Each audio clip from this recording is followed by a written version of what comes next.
Upon popular demand, we have the Gators going through the stats this season. So far, as you can see, Thomas Brown had a great season. 42 touchdowns, 6 picks, threw basically the least amount of throws out of all the starters.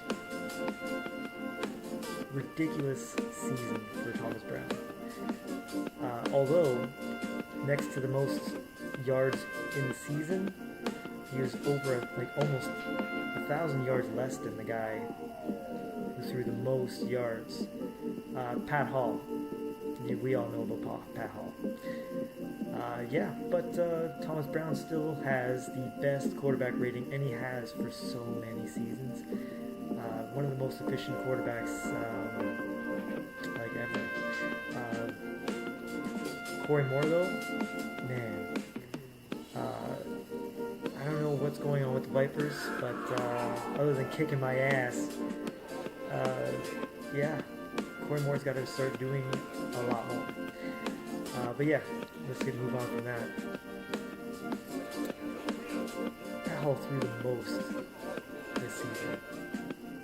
And then you go through the quarterbacks and see who's being relied on the most. And like, look at all these throws. And then you finally get to Thomas Brown. So it seems like Jimmy Caps actually doesn't throw as often as I would have suspected, but Mike Davis is probably taking the load, just like Rico Bennett. All right. The average per throw, high average is 14 yards per catch. That's by John Jordan. But Thomas Brown's right there. And the only reason that, well, not the only reason, but he only had like, what, one game? Yeah, that's a one-game performance right there. 11 catches. Oh boy. Not giving them any faith, I see. I don't know what's going on there, Cobras. Let's see. Yards per game. I'd rather be listening to the music, though. I know the music's on for you guys, but it's not on for me.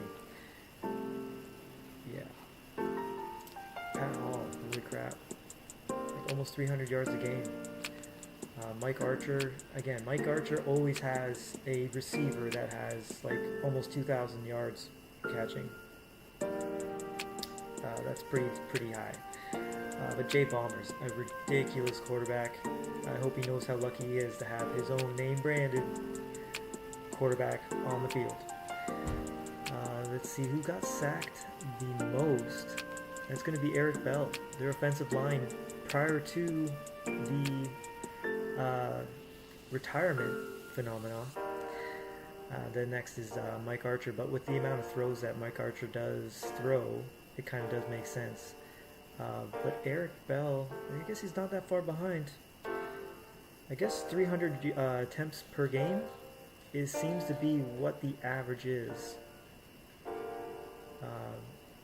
according to this. But yeah, Thomas Brown's 250 attempts. That's 50 less than the average. That's a pretty big difference. And Pat Hall, of course, got the longest. With receivers like Dave Rogers, it only makes sense. Not to mention, oh boy, Jackson. What the hell is his name? Jackson. I'm sure someone's going to rip me in the comments for that one. And then William Taylor had the most fourth quarter comebacks, and I don't think that is William Taylor that's getting those fourth quarter comebacks. I think it's got to be Romolo, but he's getting credit for it because he's the one behind the center. Corey Moore's got one. Brooks, Harris, Pitts, Thomas Brown, of course he did. Just want to mention before I move on to the running backs, 2 games was lost by the Browns. Yeah, I'm the Browns. By the Gators this season, and both games were by 3 points, and one of them were in overtime. It was that close to perfection. That close. Just want to put that out there. All right, and then the least amount of sacks. I know I'm all over the place, but you're gonna have to bear with me. You can pause the video if you really want to. You're not gonna want to. Let's see. Yeah, Mike Patterson. But he didn't say in the field very often. So yeah, he wasn't on the field very often. But it looks like Pat Hall just didn't get sacked a lot this season at all. In 15 games, he's basically getting sacked once every 2 games. That's pretty good for their offensive line, especially with throwing as often as he does. I think Pat Hall might be the best pocket quarterback in the league. Everybody watch out for him. But again, I swear to you, it has to do with his receivers. It's all his receivers. All right. Yeah, there's nothing more I want to see here other than, yeah, the most efficient quarterback in the league. 69% of his throws were caught. Jay Ballmer's right behind him. Like, ridiculous season that Jay Ballmer had. Really good season. Pat Hall had a really good season. I think those 3 were top 3 quarterbacks this year. The only thing stopping the pick for Ballmer is the touchdown count. Really, that's really the only thing. That and, of course, wins. Wins. Have you heard of it? Alright, moving on. Running backs. Holy moly, Romolo. That's a ridiculous season. 15 games, and he averaged 150 yards per carry. Rico Bennett's right behind him, but he had another basically 40 more attempts over the season, and that's basically a whole extra yard per carry. So that's something really fancy. The big MVP discussion, again, it comes down to a lot of these players, the ones we just went through, the quarterbacks and the running backs. Yeah, Stovall not only got 24 rushing touchdowns, still got 2,200 yards on the ground. Bennett again, Romolo again, those 3 guys top notch. But Stovall, not only did he get 24 yards rushing on the ground, he also got almost 600 yards receiving, over 18 catches for 8 touchdowns. He had 32 touchdowns just on his own in the running back position. That's amazing. Freaking amazing. So keep that in mind for your MVP voting. Moving on, see the rest of the running backs. Chris Jones is up there. Isaac Cobb, he's been fancy. He's a sophomore this season.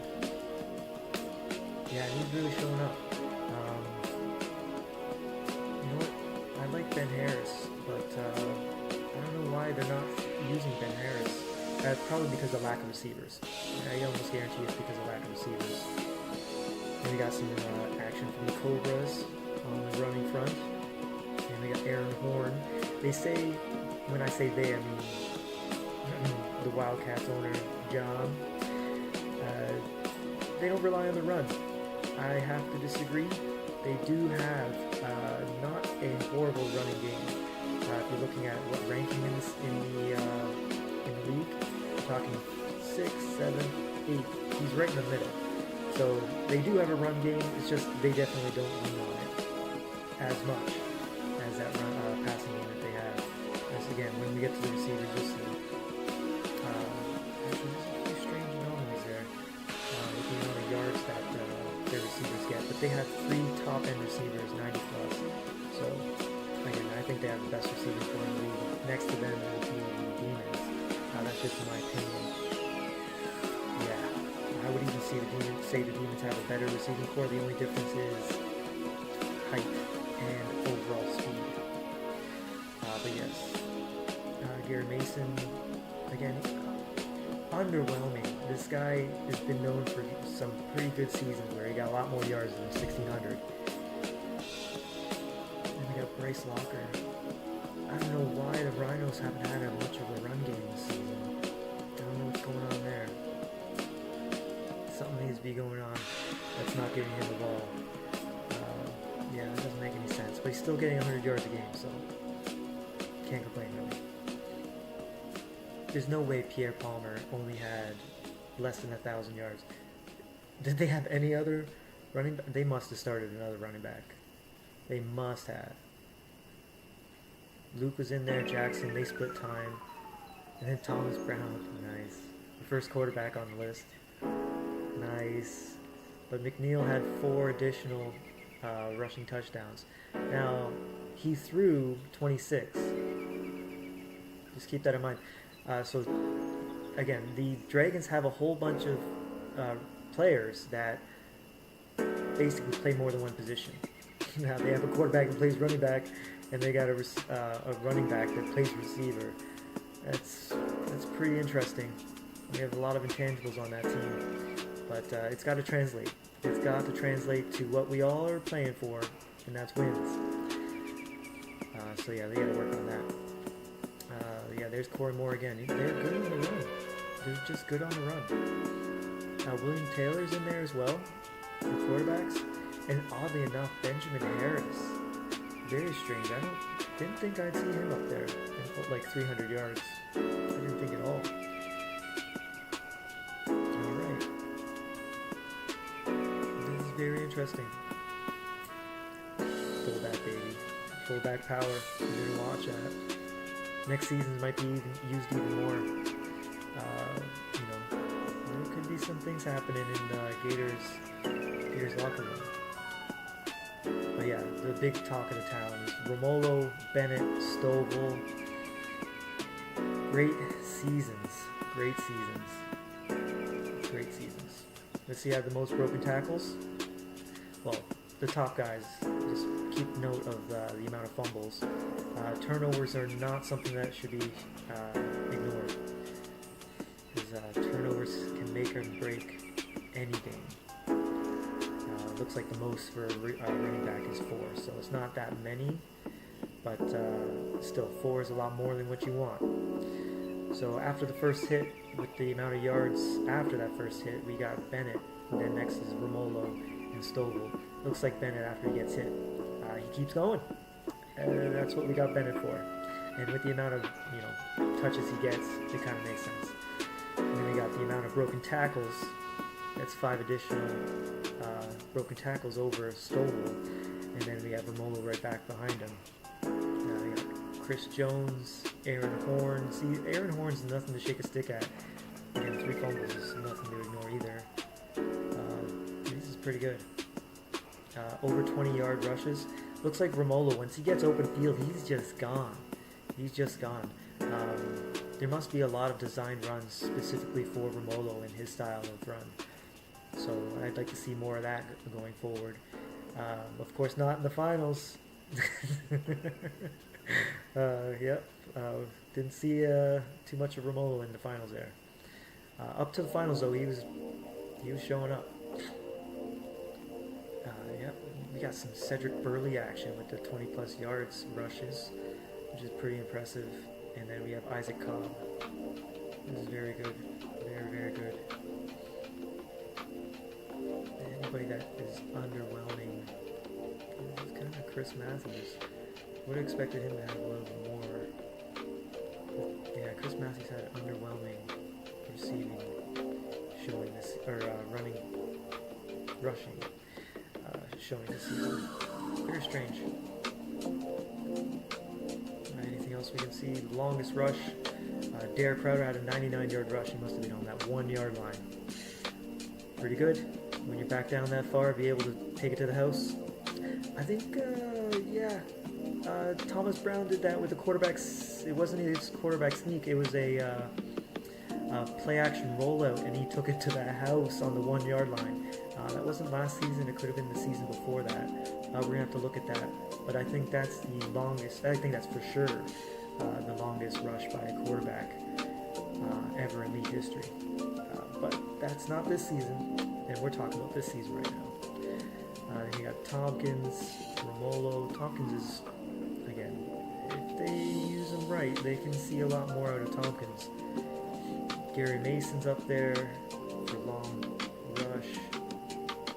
And oddly enough, Bennett is far down the list of the longest rush.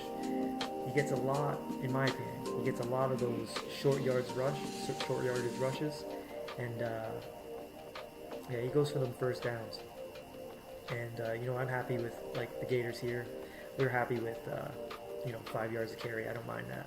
And we got 6 or 7 yards of carry, so 6.8 or something. That's enough.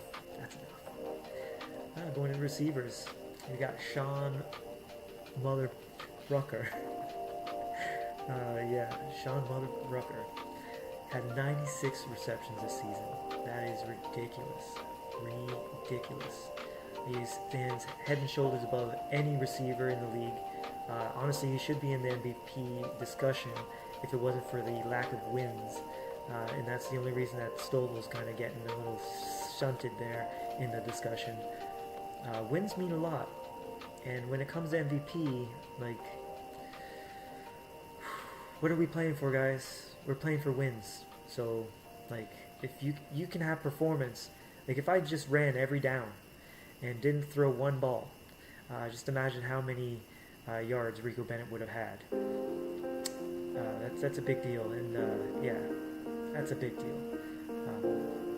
That's crazy. That's just crazy to think about. But that's not the case. So we're playing a team sport, and we need the most valuable player that's contributing to a winning season. I don't think the most wins would make it the most appealing for MVP, but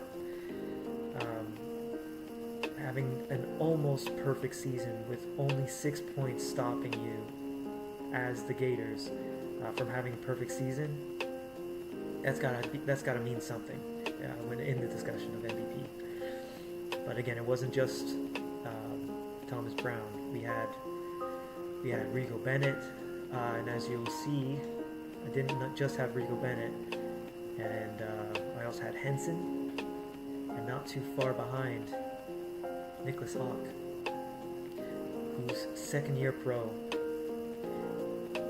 and he's able to do this in the second slot with running almost every down. It's very 200,000 receiving yard receivers. The Gators hadn't had that since season 2, I think, when we had Clemens and Alan Dwight, who's now on the damn Werewolves, who we faced this season in the second round of the playoffs, and we destroyed. Hope to see you out there again this season, next season there, Werewolves. And yeah, consider that revenge for I think the season prior, last season, where you took us out in the first round of the playoffs. Suck it. All right, then we got Troy Jackson, and so it's Troy. My bad. I'm sorry, Jackson. We got Dave Rogers, Troy Jackson, and that's why Pat Hall is getting the receiving accolades as he is. It's just those two guys right there. And then you got Rucker and Adams. Like, it's ridiculous. These guys, both those teams, the Blue Jays and the Wildcats, they both throw the ball. Like, jeez, I'd say 3/4 of the time. It's crazy. But of course, I'm saying that coming from the Gators, who run the ball 3/4 of the time, so I'm kind of biased. Looking down the list of receptions, of course we see Dorsey up there. Man, when is he going to take the second spot, like the second seat? Is Kelly going to get up there? Time will tell. I think they do swap throughout the season, but sooner or later, Dorsey's got to hand over the torch. 9 years pro. Keep that in mind. I want to see that. I want to see it go smoothly. Frank Carroll. Who gives a shit about Frank Carroll? He's been showing up every season for the Piranhas, but like I can't really bitch too much. He does do what the average, if not better than average, top wide receiver in this league. So, but who cares about Carroll? Like, really, I hadn't seen him do anything fancy. Max Swain, on the other hand, yeah, they don't have a lot of options on that team, but Swain definitely does get a lot of looks, and yeah, those 1,500 yards this season definitely do show that. Then we got Jackie Wilson, who had a mixed season this year. He didn't just play on the Demons this year, he was also on the Scorpions, as I believe, I want to say he was number 1, but I think because they knew they were on their way out, I think he was maybe 2nd or 3rd slot. But I don't even know what slot the Demons put him as. But considering that they have White and, oh shoot, I can't think of the other guy's name, Holiday, I would have figured they put him at the slot because of his age, even though he's not slowed down a bit at this 9-year pro mark. Yeah, those 2 other receivers are just on the up and up. They just, yeah, they gotta share. That's the only thing that's causing them strife. Fine as wine and twine. Oh my goodness. The Demons, original Demon, as far as I remember, went on to the Gators, and then the Gators traded him over here to the Werewolves. Had a good showing, very good showing, and him and Alan Dwight, they've been sharing a lot of catches throughout this season. 2 of the most aware receivers in this league. And yeah, the Werewolves, I think, are up there for maybe top 5 receiving core in the league. Yeah, I definitely believe that. Solomon Briggs comes up there. He had over 1,000 yards receiving yards, and I would have figured, yeah, that's what Wilson came down to. I better keep going because this video is going to be pretty darn long. And of course, Nicholas Hawkins up there was 50. And then Shane Mott, the top receiver for the Vipers, who the Gators are familiar with.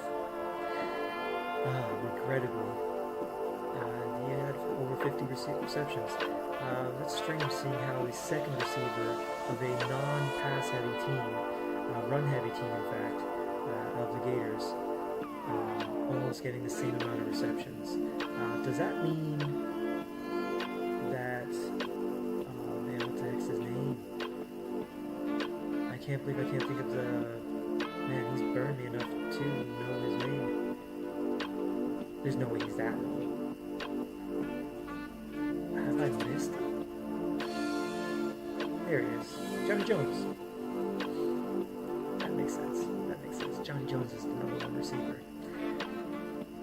That makes sense. That makes a lot more sense. Looks like I gotta brush up on CSFL history. Darius Young. That's their top receiver. That's embarrassing. Well, for a non-winning team, and I think they got the first overall pick this offseason in this draft. Yeah, kind of makes sense. And I think they might have to look at the direction of a wide receiver. Because if that's all they got, that's it. Him and Tony Thomas. Yikes. We gotta figure out something. Burley is a pretty good answer, but yeah, too many picks, not enough reliable options for that quarterback. Ishmael Pitts, he's a very, very fast, if not the fastest, running quarterback in the league. Looking at the average yards per catch, of course there's a whole bunch of these, and Stovall. They do a lot of running back wheel routes there at Dragonland. That must be in 3rd down. If not, it could be when they're in a fullback position. Bryce Locker's getting good for Bryce Locker. And as a actual receiver, getting 28 yards per catch is pretty insane. Seth Spence is up there too. Seth Spence is a reliable receiver. He should definitely be higher on in the depth chart. Oh my! Looks like Jackson's gets a lot of reception too. Not a lot of reception per se, but like when he does catch the ball, he's going for a lot of yards. So that's pretty impressive. And then we got Grant. Like, if I could get my greasy little fingers on Grant, I would. And I would pay a pretty penny to have Grant on this team. So, Wolverines, hit me up. I know I just beat you there in the finals, but yeah, this guy's pretty attractive. Alright, let's see. I think that was my Patrick. Not my Patrick. Very, very clutch pickup by the Gators. Big steal in the trade. I have to big shout out to the Cobras, always open for trade talks. They helped me get to this finals, and they helped me win this game, this championship. This trade gave me many clutch players. They gave me Brian Cross, Ryan Rucker? Damn it, I gotta get these first names down. But yeah, those two have been clutch. And then not only that, oh man, what was that? I also got a cornerback off of them too, and that cornerback came in the clutch as well a couple times, got a couple tackles for loss. So very, very good. And then Rosario, I put him as second middle linebacker, and he's kind of in the clutch as well. Stopped a lot of runs before they started, and then he gets in the backfield quite a bit. And I talk about my team a little bit too much. It's because I'm a lot more familiar with them. Hell yeah. Former Gator right here. Craig Jackson. He actually has a few records. At least he's on the list for records. You might want to keep an eye on him and yeah, keep him on the high listed on your depth charts. At least somebody to watch out for if you're facing him. Big time. Big time. Alright, most touchdowns. It's the usual suspects.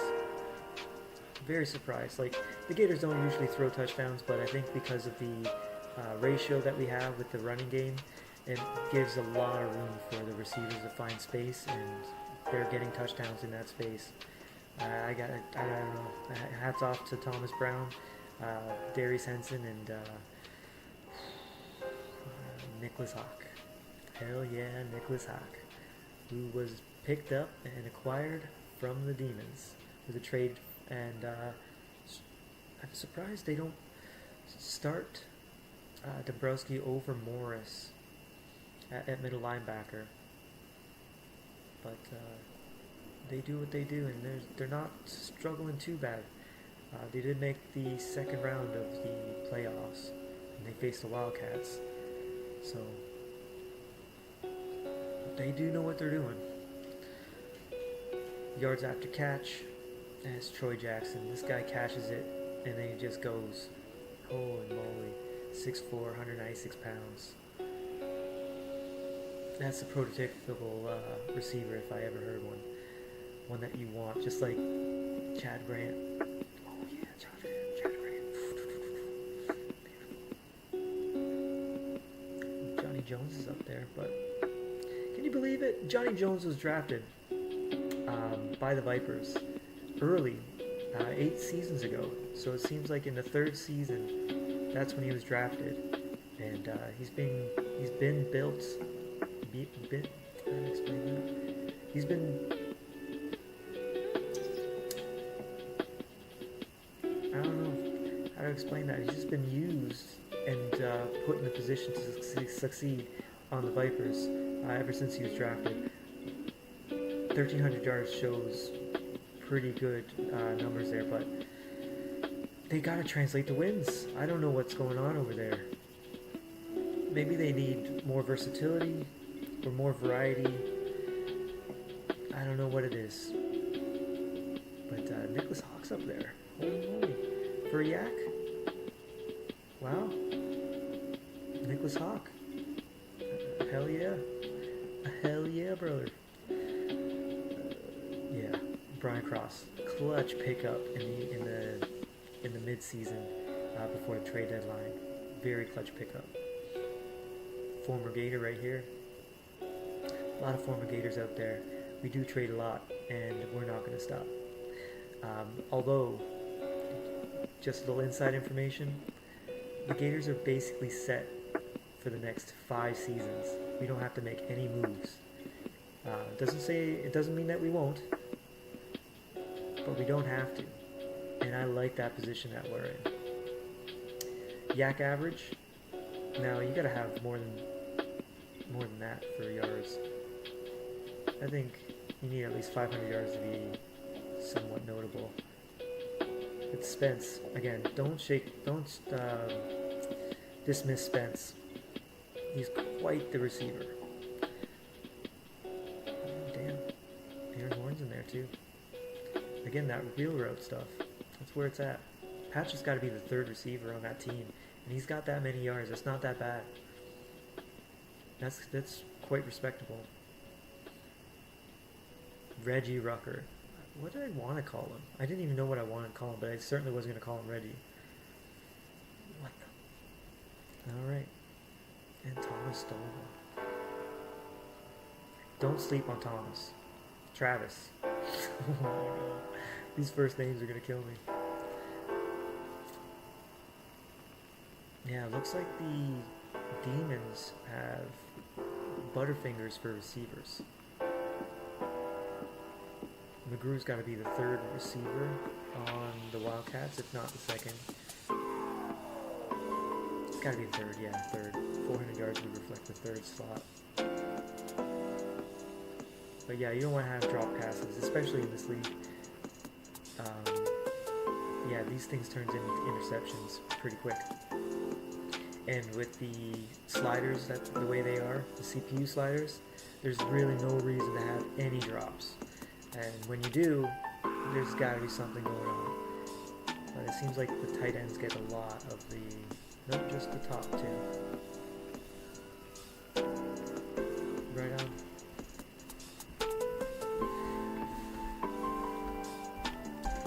And I'm going through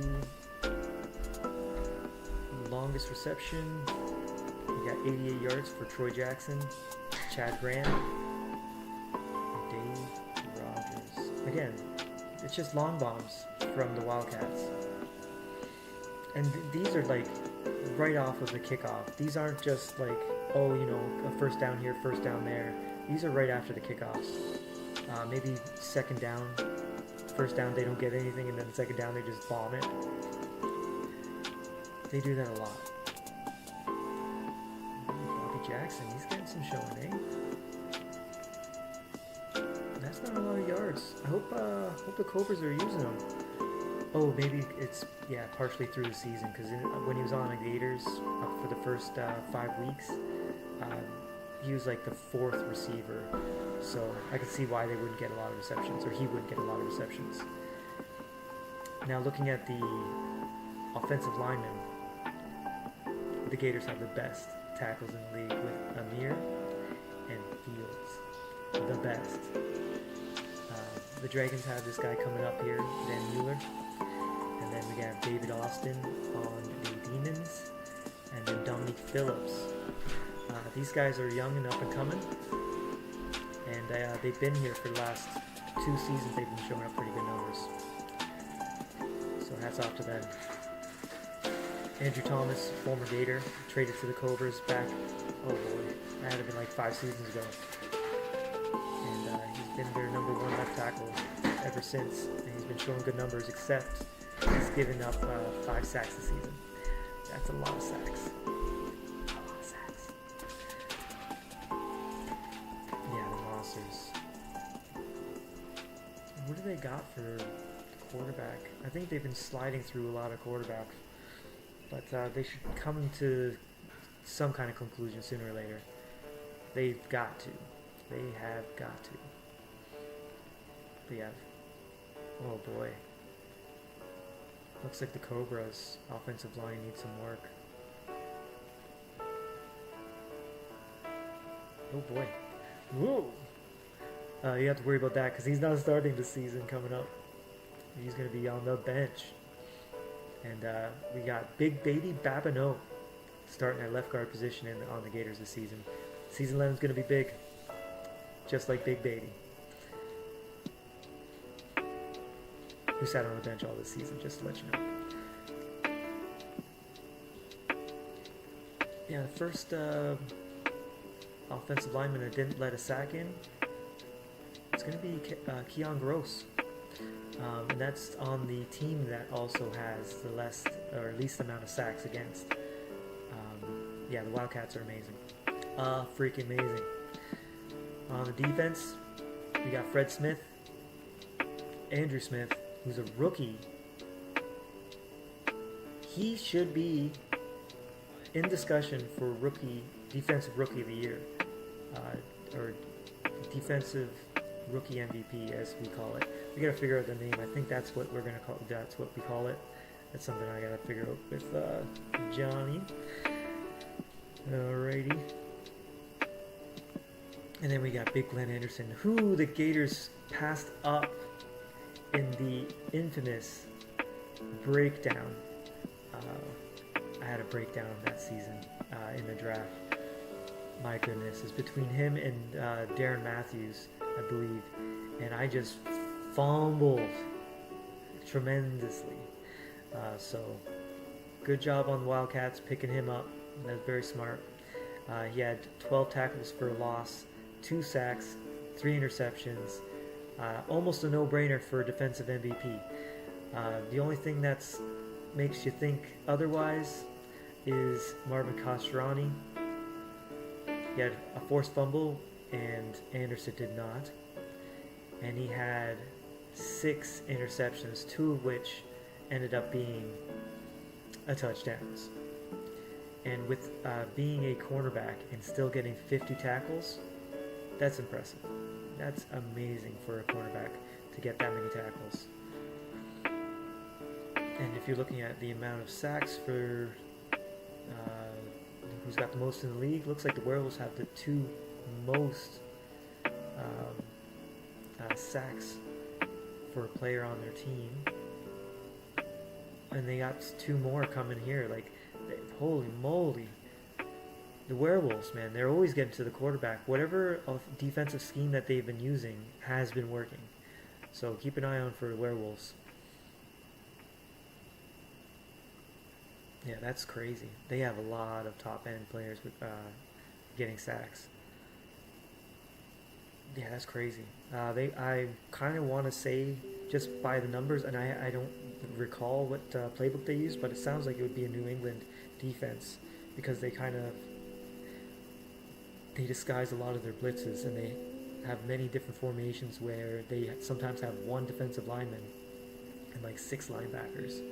So I could see something like that happening. But yeah, Trent Cannon had a lot of tackles for a loss, but there's Glenn Anderson right there. Like, that's impressive. Very nice, very nice. Of course, we don't get any big hits in our simulations. Very strange in my opinion, but some of them look like they're pretty big, but they don't get on the list. Looks like Keith Williams lets in the most catches, but the one thing I like about Keith Williams is you can count on him to tackle.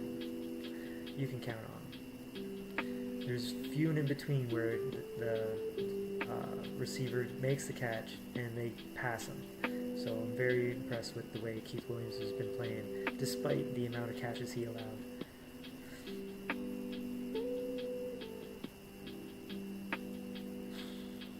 That's not a lot of tackles, and he's up there on that list. So, dang. But like for 33 catches and he tackles 34 times, like that's what you're looking at. That's at least in my opinion. You want those numbers to be as close to each other as possible. Kel McDowell, as you can see, he's got 49 catches allowed, but he's tackling 64 times. Kel McDowell is just amazing. Can't believe the Rhinos let him go, but you have to make moves. You have to spend money to get money. Is that how it goes? I don't know how it works. I'm still figuring some stuff out.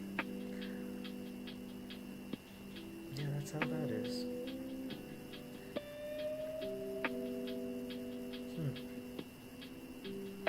Interesting. former Gator Tony Miller. 4 picks this season. Very good. I gotta watch out for Blazer too. Is it Billy Blazer? Tell me it's Billy Blazer. Tell me it's Billy Blazer. Fuck, it's Brian. I'm never gonna get these first names. Never. Alright, pass deflection. See, that's what I'm saying. He does let in a lot of catches, but he does show up when he needs to. A lot of these deflections end up being third downs, and then they close that out. That's pretty good. Duke Warner, one of the taller receivers and heavier, he tackles like nobody's business. Nobody's business. Holy moly. Yeah, he's definitely one that up there for like the heaviest receivers or cornerbacks out there. Ty Ward's right behind him, and they're on the same team. What the hell? What a secondary for the Wolverines. Great drafting. Every season they've drafted, each of their players have done something notable. Yeah, we're talking Romolo, we're talking Grant, and we're talking Ty Ward, and Warner, and then their free safety. He's been doing some pretty nice things. And I don't remember if they have a linebacker. There's something I gotta look into. Oh, it's right there, Harvey Howard. Yeah, that's what I'm saying. Holy moly, full of all-stars, or soon-to-be all-stars. If not, yeah, maybe not all-stars now, but they're gonna be all-stars soon enough. They must have been sharing time, Morris and Dombrowski. Forcing them fumbles, baby. And then who's picking them up? Oh yeah. Wow, Wolverine's got a lot of individual fumble recoveries. Go to the Gorillas.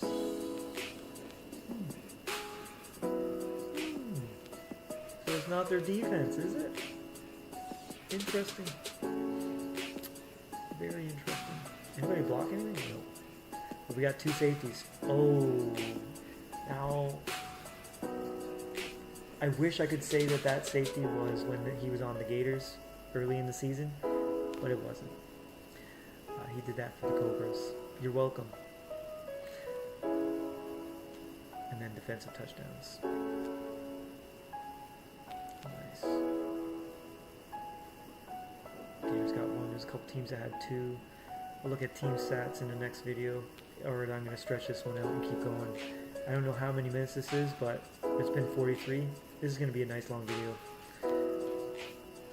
Now, I got to point this out as a reminder. You got to get the Panthers a new kicker. You can't be winning games like this. You cannot. You just can't. So, let's rally behind the Panthers and get them a kicker immediately. But we're talking the amount of field goals here.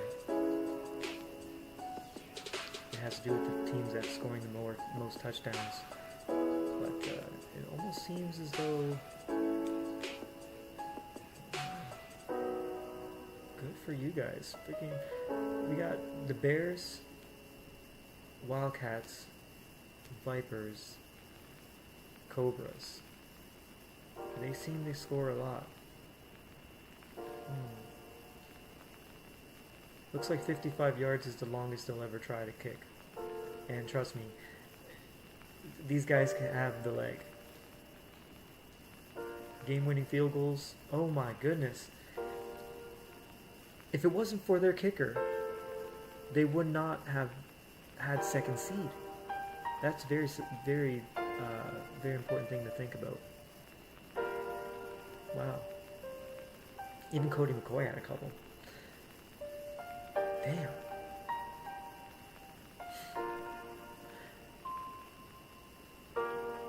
I'm thankful for them, but to have to rely on a field goal, with the amount of tight games that the Gators have had, holy moly. Any of them missed? Nah, nobody's missed a game winner. Well, I guess it wouldn't be a game winner if it's, you know? You can't miss something if it's not even, like, potentially going to win the game. There we go. That's with the most touchdowns here. Cody McCoy at 61. And then we have Alan Burke with 60. AC Harris, who missed 5 of his extra point attempts.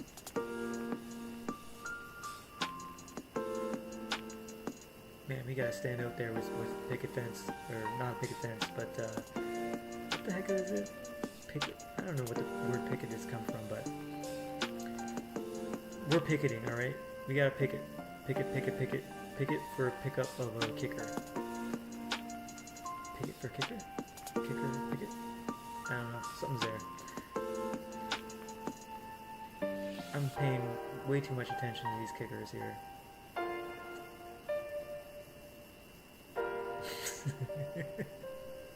These have been long kicks. Oh, excuse me. That's a lot of kicks.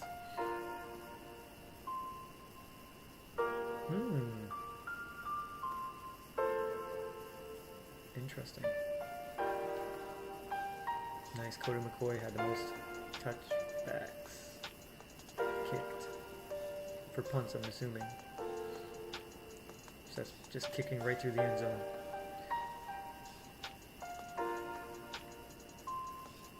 That's strange. That's a good thing. Well, the amount of kickoffs that the Gators had, this kind of makes sense for a lot of them to end up being into the end zone. There's a lot of long kickers.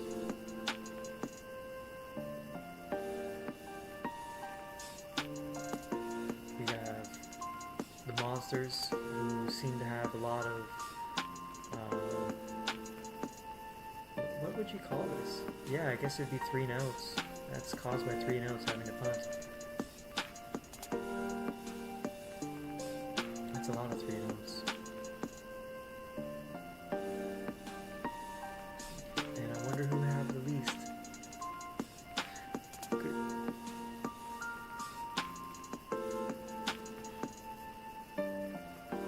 I guess, wow. Their efficiency must be pretty high. The Dragons, despite their 6-9 record, were pretty efficient. That's very strange. And of course, they had more kicks. But yeah, okay, they netted a higher average too. So good for them.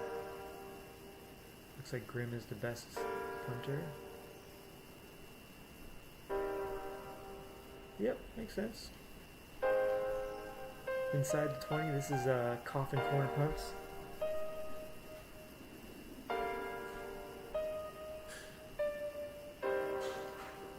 Alright.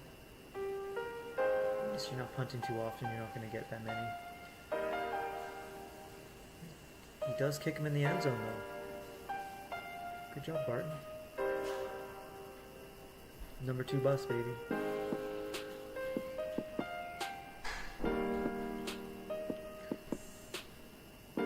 Wow, 82-yard punt. Werewolves, you got something golden there.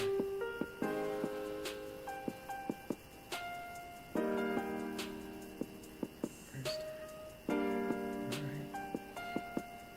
Alright, kick returns. We got Rob Black. Highest average. Stacks is up there with a high average as well. And then we have CJ Holiday, who is the best kick returner in the league. 5 touchdowns. Damn. Yeah, Tim Henry. You gotta get him out there a lot more too.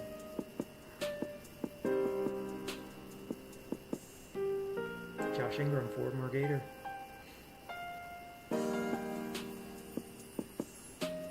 Yes. Antonio Stacks was in there a little bit too. But nothing beats CJ Holiday. Yep. Yeah, 6 more attempts and you have the more yards, but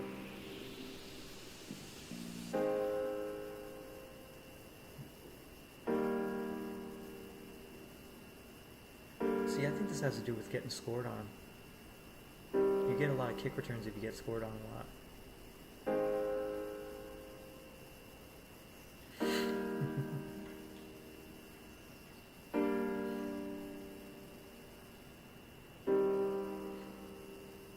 Alright, punt returns. Rare. It's a rare occasion to see one get in for a touchdown. Very rare. A lot of times, more than not, they're fumbled, so I can see why. Alrighty.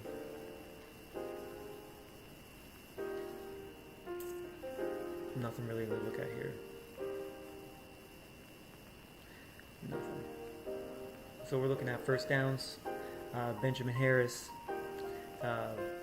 despite their team having I can't say lackluster season because they made the playoffs, but they lost tremendously to the Werewolves. That was a huge game that they lost. Like, I think the Werewolves scored like 63 or something on them. It was ridiculous, but they were nowhere to be found. But during the regular season, they get them first downs. Pat Hall getting them first downs. I think touchdowns count as first downs because there's a lot of long bombs. A lot of long bombs.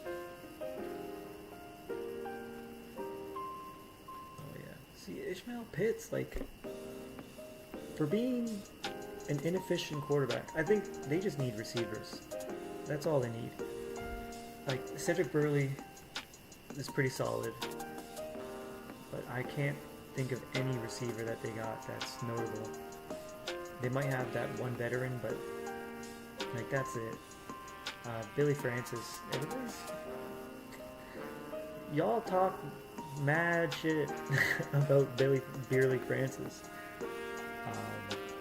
He was just on the wrong team, and he wasn't given a fair shot. The team didn't try to figure him out. They tried to put him in a scheme that he didn't fit. It looks like the Scorpions and Francis, I think they kind of mix. If they continue trying to work together, I think it might work out. But they did just get rid of their top receiver, so I don't know what the Scorpions are doing. So it didn't really help them out that way. Then we got Stovall with 99 first downs and Brico Bennett with 97 first downs. Those are the top running backs with first downs. And then Johnny Romolo. He doesn't get first downs though, he gets touchdowns. He gets them breakouts and he's gone. And that's the league. That's the league, baby. Let's stop it here. I'm going to quickly make one for the team. Thanks for staying for the video. If you stayed this long, good for you. If not, good riddance. Yeah, the Go Gators on to the second season of championship football. Even though we haven't won any games in season 11, it's still championship football. And we're going to be doing a lot of championship things. So be ready, bring out your best game, because facing the Gators isn't going to be easy. Let that be known. See you out there, guys.